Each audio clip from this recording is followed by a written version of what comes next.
శ్రీ మహాగణాధిపతే నమః, శ్రీమాత్రే నమః. మాచిరాజ్ భక్తి ప్రేక్షకులందరికీ నమస్కారం. ఆగస్టు నెలలో మేషాది ద్వాదశ రాశులకి మాస ఫలితాలు ఏ విధంగా ఉండబోతున్నాయో, నెల మొత్తం అదృష్టం కలిసి రావాలంటే ఏ పరిహారాలు చేసుకోవాలో, ఆగస్టు నెలలో ద్వాదశ రాశుల వాళ్ళకి అనుకూలించే తేదీలేంటో, వ్యతిరేకించే తేదీలేంటో, ద్వాదశ రాశుల వాళ్ళకి మాస ఫలితాలు ఆగస్టు నెలలో ఎలా ఉండబోతున్నాయో ఈ వీడియోలో మనం తెలుసుకుందాం. తదుపరి తులారాశి. తులారాశి వాళ్ళకి ఆగస్టు నెలలో మాస ఫలితాలు పరిశీలిస్తే, ఆగస్టు నెలలో తులారాశి వాళ్ళ మాటకు ఎదురుండదు అని చెప్పుకోవచ్చు. వాళ్ళు చెప్పిందే వేదం, చేసిందే శాసనం అన్నట్లుగా అధికారాన్ని చలాయించగలుగుతారు. సమాజంలో పలుకుబడి ఎక్కువగా ఉంటుంది. పేరు ప్రతిష్టలు పొందగలుగుతారు. అన్ని చోట్ల ఆత్మవిశ్వాసంతో అద్భుతమైన విజయాలు తులారాశి వాళ్ళు ఆగస్టు నెలలో సాధించగలుగుతారు. అన్ని రంగాల వారికి చేస్తున్న వృత్తి వ్యాపారాల్లో అద్భుతమైన రాణింపు ఉంటుంది. విద్యార్థులు పెద్దగా కష్టపడకుండానే బ్రహ్మాండమైన ర్యాంకులు తెచ్చుకోగలుగుతారు. ఎడ్యుకేషన్లో టాప్ పొజిషన్లో ఉంటారు. అలాగే నిరుద్యోగులు ఇంటర్వ్యూకి వెళితే వాళ్ళ క్వాలిఫికేషన్ తగిన ఉద్యోగం మంచి ప్యాకేజ్తో లభించే అవకాశం ఉంది. వ్యాపారంలో ఉన్న వాళ్ళకు కూడా రూపాయి లాభం ఆశించిన చోట 10 రూపాయల లాభం వచ్చే అవకాశం ఉంది. అంటే విద్యార్థులకి, నిరుద్యోగులకి, ఉద్యోగస్తులకి, వ్యాపారస్తులకి తులారాశి వాళ్ళకి ఆగస్టు నెలలో బ్రహ్మాండమైన శుభ ఫలితాలు కనిపిస్తున్నాయి. అలాగే ఆరోగ్యపరంగా కూడా విశేషమైన లాభం చేకూరుతుంది. అనారోగ్యాలన్నీ కూడా తొలగింపజేసుకుంటారు. ఆరోగ్యపరంగా చక్కటి ఉపశమనం లభిస్తుంది. దీర్ఘకాలిక అనారోగ్యాల నుంచి కూడా చాలా సులభంగా బయటపడగలుగుతారు. మొండి బాకీలు కూడా వసూలు అవుతాయి. చాలా కాలంగా మిమ్మల్ని విసిగిస్తున్నటువంటి మొండి బాకీల సమస్యను అధిగమించగలుగుతారు. మీకు ధనం ఇవ్వవలసిన వాళ్ళే ఇవ్వటానికి అవకాశాలు ఎక్కువగా ఉన్నాయి. అలాగే నూతన కార్యక్రమాలకు శ్రీకారం చుడతారు. కొత్త కొత్త పనులన్నీ ప్రారంభిస్తారు. ఆ పనుల పరంగా కూడా మంచి విజయాలు అందిపుచ్చుకోగలుగుతారు. భూ సంబంధమైనటువంటి లావాదేవీల్లో అనుకూలత ఏర్పడుతుంది. భూములు కొనటం, అమ్మటం, గృహాలు కొనటం, అమ్మటం, వీటి వల్ల మంచి లాభాలు పొందగలుగుతారు. గృహయోగం కోసం చేసే ప్రయత్నాలు కూడా చక్కగా ఆగస్టు నెలలో అనుకూలిస్తాయి. అలాగే ఇతరుల విషయంలో ఒక్కొక్కసారి జోక్యం చేసుకోవటం వల్ల చిన్న చిన్న ఇబ్బందులు ఎదురయ్యే అవకాశం ఉంది. కాబట్టి సాధ్యమైనంత వరకు మీ ప్రమేయం అనేది ఇతరుల విషయాల్లో లేకుండా చూసుకోండి. మీ ప్రమేయం అవసరం అనుకున్నప్పుడే ఇతరుల విషయాల్లో కలగజేసుకునే ప్రయత్నం చేయండి. అలాగే రాజకీయ నాయకులను కలుసుకుంటారు. సమాజంలో అండదండలు పెంపొందింపజేసుకుంటారు. పలుకుబడి, పరపతి ఉన్నటువంటి వ్యక్తులుగా ఆగస్టు నెలలో ఎదగగలుగుతారు. గురువులను కూడా కలుసుకుంటారు. గురుబలాన్ని పెంచుకుంటారు. గురువుల ఆశీర్వాద బలం వల్ల కూడా ఆగస్టు నెలలో ఉన్నత స్థాయికి ఎదగగలుగుతారు. స్త్రీ సౌఖ్యం ఉంటుంది. తులారాశి పురుషులు, తులారాశి స్త్రీలు ఎవరైనా సరే ఇతర స్త్రీల యొక్క సహాయ సహకారాల వల్ల మంచి ప్రయోజనాలు అందిపుచ్చుకోగలుగుతారు. సంతాన సౌఖ్యం ఉంటుంది. కొత్తగా వివాహమైన తులారాశి వాళ్ళు సంతానం గురించిన శుభవార్త వినే అవకాశం ఉంది. సంతానం ఉన్న తులారాశి వాళ్ళైతే సంతానం సక్సెస్ వల్ల ఆనందాన్ని పొందుతూ ఉంటారు. అలాగే ప్రతి విషయంలో కూడా మనోధైర్యంతో చొచ్చుకుపోతారు. ఆత్మవిశ్వాసంతో ముందడుగు వేసి కష్టసాధ్యమైన పనుల్లో కూడా అవలీలగా విజయాలు సాధించగలుగుతూ ఉంటారు. సోదర మూలక లాభాలు ఉంటాయి. తులారాశి వాళ్ళకి బ్రదర్స్ ఎవరైనా ఉంటే వాళ్ళ సపోర్ట్ వల్ల మంచి లాభం చేకూరుతుంది. అలాగే సోదరుల యొక్క ప్రత్యేకమైన సహాయ సహకారాల వల్ల అన్ని పనుల్లో కూడా ధనపరంగా ఎక్కువ లాభాలు పొందగలుగుతూ ఉంటారు. అలాగే ధనం కూడా వ్యయం చేస్తూ ఉంటారు. ధనం బాగా రావటం వల్ల ఖర్చు కొద్దిగా పెరుగుతుంది. కాబట్టి తులారాశి వాళ్ళు కొద్దిగా ఖర్చులు అదుపులో ఉంచుకునే ప్రయత్నం చేయటం అవసరం. మొత్తం మీద పరిశీలిస్తే ఆగస్టు నెలలో తులారాశి వాళ్ళకి బ్రహ్మాండమైన మాస ఫలితాలు కనిపిస్తున్నాయి. అసలు వ్యతిరేకత ఏముండదు. పట్టిందల్లా బంగారంలో అద్భుతమైన విజయాలు పొందుతారు. ఆగస్టు నెలలో తులారాశి వాళ్ళకి కలిసి వచ్చే తేదీలు, అనుకూలించే తేదీలు 3, 4, 5, 11, 13, 14, 18, 23, 30, 31 ఈ తేదీల్లో ముఖ్యమైన పనులన్నీ చేసుకోవాలి.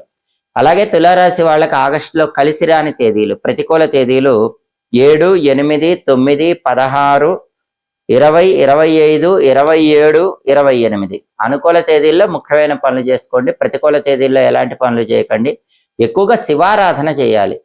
ఈ ఆగస్టు నెలలో వచ్చే గురువారాలు ప్రదోష కాలంలో శివాలయానికి వెళ్ళి ప్రదక్షిణలు చేస్తే చాలా మంచిది. ఆలయానికి వెళ్ళలేని వాళ్ళు ఇంట్లోనే దారిద్ర్య దహన శివస్తోత్రం కానీ, శివ పంచాక్షరి స్తోత్రం కానీ చదవటం లేదా వింటం చేయండి. రోజు కూడా శ్రీం శివాయ నమః అనే మంత్రాన్ని 21 సార్లు పఠించడం ద్వారా తులారాశి వాళ్ళు ఆగస్టు నెలలో ఇంకా అద్భుతమైన శుభ ఫలితాలు అందిపుచ్చుకోవచ్చు. భారతీయ సనాతన సంస్కృతి సంప్రదాయాల్లో పూజా విధానంలో కొబ్బరికాయకి ప్రత్యేకమైన ప్రాధాన్యత చెప్పడం జరిగింది.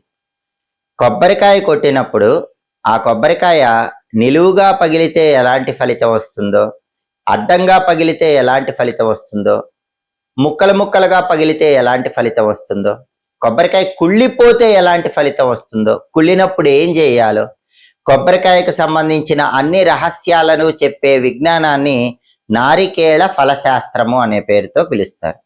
ఈ నారికేళ ఫలశాస్త్రములో కొబ్బరికాయకు సంబంధించి చెప్పిన విషయాలు పరిశీలిస్తే, సమభాగేన స్ఫుటితం నారికేళం శుభప్రదం ధనధాన్య సమృద్ధి స్యాత్ కార్యసిద్ధిర్న సంశయ అంటుంది శాస్త్రం.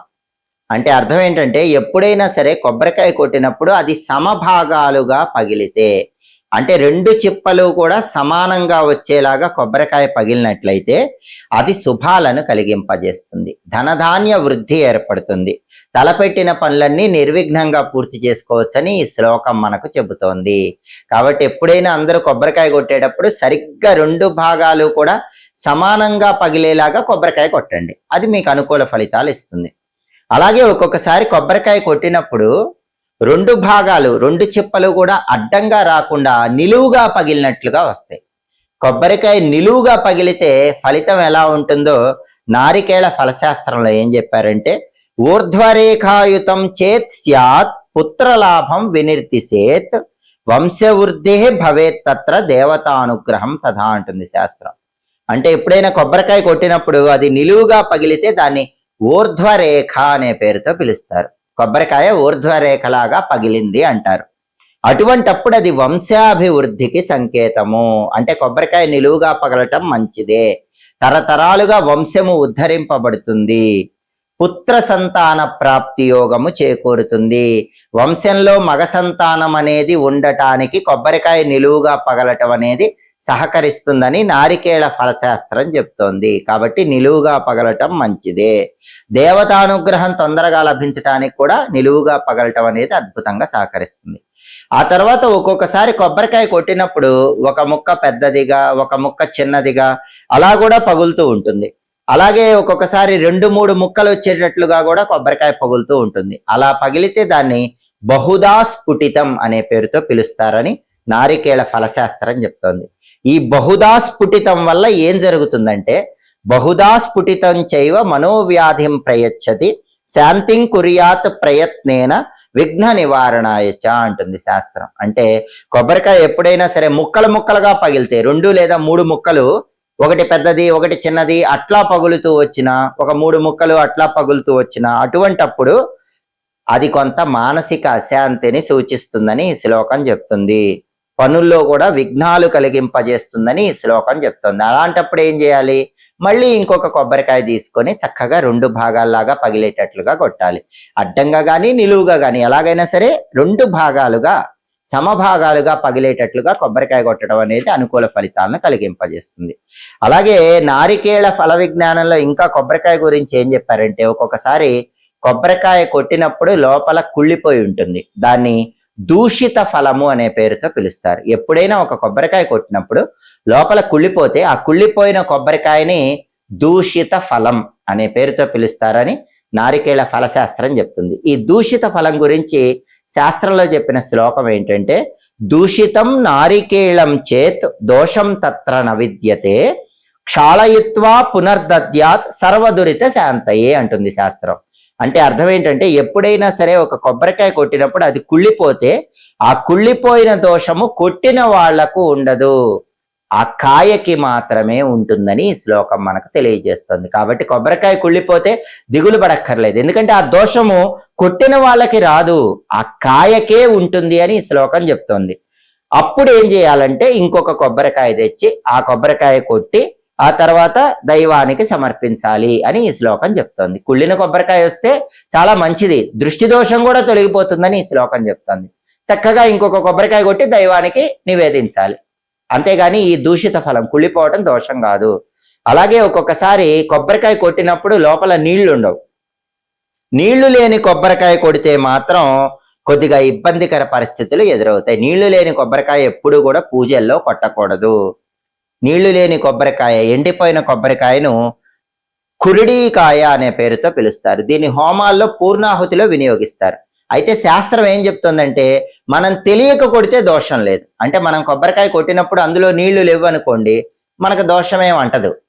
మనకి తెలిసి కూడా ఎండిపోయిందేమో అన్న అనుమానం ఉన్నప్పుడు కొడితేనే దోషం వస్తుందని నారికేళ ఫలశాస్త్రం చెప్తుంది. కాబట్టి కొబ్బరికాయ ఎండిపోయిందని ఏమాత్రం అనుమానం ఉన్నా కొట్టకండి, అప్పుడు మీకు ఎలాంటి దోషము ఉండదు. ఒకవేళ మీకు తెలియకుండా ఎండిపోయిన కొబ్బరికాయ కొట్టినా దోషం ఉండదు. మళ్ళీ ఇంకొక కొబ్బరికాయ కొడితే దైవం సంపూర్ణమైన అనుగ్రహం కలుగుతుంది. అలాగే కొబ్బరికాయ కొట్టే సమయంలో ఒక్కొక్కసారి ఆ కొబ్బరి నీళ్ళు వచ్చి చిమ్మి మన మీద పడుతూ ఉంటాయి. అలా పడటం అనేది ధనయోగానికి సంకేతం అని కూడా నారికేళ్ల ఫల విజ్ఞానం చెప్తోంది. మనం కొబ్బరికాయ కొట్టగానే నీళ్ళన్నీ కూడా ఒక గిన్నెలో కానీ గ్లాసులో కానీ పోస్తాం, కానీ కొట్టేటప్పుడు ఒక్కొక్కసారి ఆ నీళ్లు చిమ్మి మన మీద పడతాయి. అలా నీళ్లు చిమ్మి మన మీద పట్టడం కూడా మంచిదే, ధనయోగాన్ని కలిగింపజేస్తుందని శాస్త్రం చెప్తోంది.